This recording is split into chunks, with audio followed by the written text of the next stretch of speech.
Hey everyone, welcome back to the channel. In today's video, I'm going to show you how to fix NFC Reader Tag Not Working on iPhone.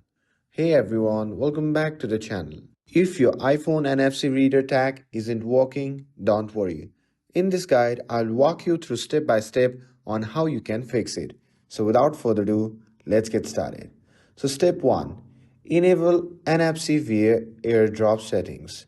So start by opening the settings app and scroll down and simply tap on General. And from here, simply tap on the option labeled AirDrop. And in this section, make sure that bringing device together option is enabled.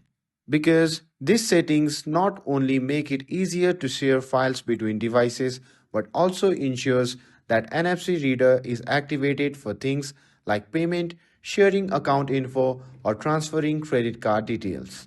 And now with this, let's head forward to the step 2, that is to update to the latest iOS version. To do that, simply return to the settings menu and from there, simply tap on the software update. Check if there is any new iOS version available. For example, I am currently running iOS 18.3, which is the latest version. Newer iOS version often fixes bugs and improve compatibility for features like NFC. If an update is available, install it to ensure your NFC readers work properly. And with this, let's head to the step 3.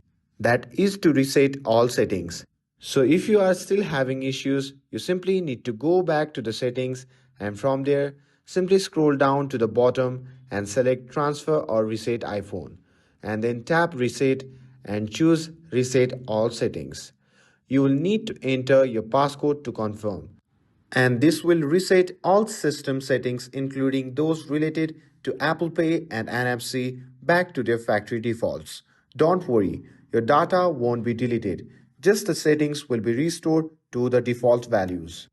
And with this, let's head to the final step, that is to restart your phone.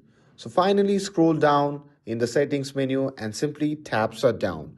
And once your iPhone powers off, turn it back on because restarting your phone can resolve many temporary glitches and bugs.